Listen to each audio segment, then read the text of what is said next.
Seja bem-vindo em nosso canal. Hoje nós vamos falar sobre a consciência. O que a Bíblia nos fala sobre isso? É lógico que não será uma exposição muito longa, mas nós iremos abordar alguns aspectos aí para nossa reflexão. E antes de você assistir o restante do vídeo, gostaria de pedir a você que se inscrevesse em nosso canal e também pudesse dar um like aí para nós. Deus abençoe grandemente e vamos lá.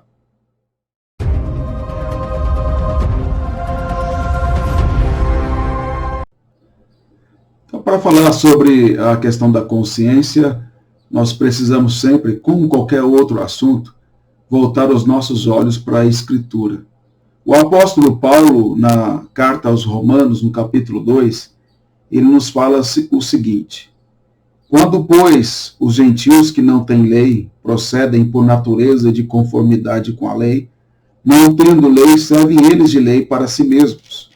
Estes mostram a norma da lei gravada no seu coração, testemunhando-lhes também a consciência e os seus pensamentos, mutuamente acusando-os e defendendo-se.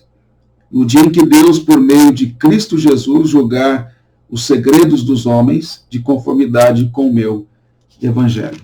O apóstolo Paulo, nesta carta, ele já havia, no capítulo 1, falado sobre Deus se revelando através da criação. E ele diz que os atributos de Deus, eles podem ser conhecidos através daquilo que Deus criou. De tal maneira que os homens são indesculpáveis perante Deus. E ele diz que a ira de Deus está contra o homem por causa da sua impiedade e perversão, que detém a justiça pela injustiça, a verdade pela injustiça, e adora a criação ao invés do Criador. Está no verso 18 até o versículo 32 do capítulo 1. Agora, no capítulo 2, Paulo vai falar de uma outra forma que Deus se revela ao homem. Quando digo homem, aqui é o ímpio. Ele fala que é através da consciência. E ele coloca a consciência como sendo um tribunal que acusa e defende. E exatamente esse é o princípio bíblico e real da consciência. A consciência, ela só diz a você o que é certo e o que é errado. E ela vai dizer o que é certo e o que é errado para você de acordo com as suas convicções internas, de acordo com aquilo que é a crença do seu coração. Então, se você cresce de acordo com uma religiosidade em que é ensinado a você que certas coisas são certas e outras são erradas, a sua consciência vai seguir esse padrão. No entanto, se você tiver uma mente cativa à Escritura, uma mente moldada pelo Evangelho, a sua consciência vai mostrar o que é certo e o que é errado, de acordo com os padrões de Deus. Mas o problema é que as pessoas confundem consciência com fé ou com relacionamento com Deus. Vou tentar explicar. A consciência, ela serve para esse instrumento, de dizer certo e errado. E aí você começa a conhecer a si mesmo. Contudo, esse conhecimento que se tem de si mesmo não é um conhecimento verdadeiro. Por quê? Porque o verdadeiro conhecimento é a partir de Deus. Quando nós olhamos para Deus, que é o padrão perfeito, e nós entendemos o relacionamento que devemos ter com Ele. Ou seja, na medida em que eu me relaciono com o Senhor, eu então me conheço melhor. Mas na medida em que eu me relaciono comigo mesmo, na minha consciência, e tendo a minha consciência apenas como padrão, eu crio uma religiosidade falsa, onde eu tento justificar a minha mente, justificar o meu coração, justificar as minhas faltas a partir da suposta sinceridade que há na minha consciência. Ou porque eu não fiz tais coisas que eu considero erradas, religiosamente, ou porque eu faço tais coisas que eu entendo que elas são virtudes. Mas a questão é que a verdadeira fé, ela não se baseia na consciência.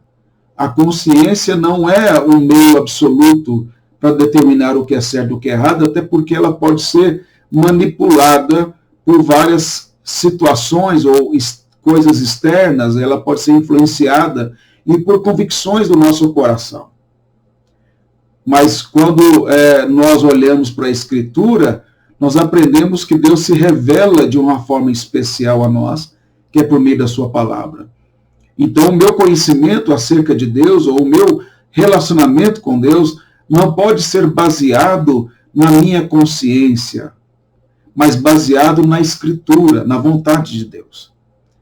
Por exemplo, os fariseus, sempre que questionavam a Jesus sobre alguma coisa, eles falavam sobre o que, perguntavam sobre se é certo ou errado tal coisa. Isso era a pergunta deles. Por quê? Porque havia ali uma consciência religiosa.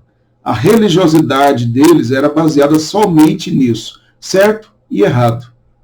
Mas a questão é que Jesus sempre procurou mostrar, respondendo às perguntas e às ciladas que eles armavam contra ele, por exemplo, em Mateus capítulo 22, é bem claro isso, em que Jesus mostra que a questão não é essa de certo e errado conforme a minha consciência, mas a vontade do Pai. A vontade do Pai não é uma dentre as vontades, ou dentre as coisas corretas, é o certo, é o correto, é o padrão perfeito. Logo, o que realmente é relacionamento com Deus é fazer a vontade de Deus, ainda que ela seja contra o que a minha consciência diz que é certo ou errado. Ainda que ela seja contra a minha vontade, contra o meu querer. De tal forma que nós devemos entender e compreender que consciência não pode ser instrumento de relacionamento com Deus. O que Paulo diz aqui é que os gentios, aqui no caso os ímpios, eles têm a norma da lei gravada no coração, ou seja, os princípios morais da lei de Deus estão gravadas, não escritas, mas gravadas no coração. E ele diz que elas testemunham na sua consciência, como um tribunal, nos seus pensamentos, e defendendo e acusando-se. Ou seja, há um tribunal de defesa e acusação na nossa mente, que é a nossa consciência. Mas o homem não pode negar, por outro lado, que ele não tem uma consciência moral do que é certo e o que é errado. E é isso que Paulo quer dizer, que Deus vai julgar isso. Os homens não poderão dizer que não conhecia Deus, porque Deus se revela por meio da criação. Não poderiam dizer que Deus não é digno de ser adorado, e não sabiam disso, porque toda a criação testemunha que Ele é glorioso. Não poderão dizer a Deus que eles não tinham consciência de moral, de padrões morais, porque a lei de Deus está gravada no coração do homem. O homem foi criado à imagem de Deus, e a sua consciência defende e acusa.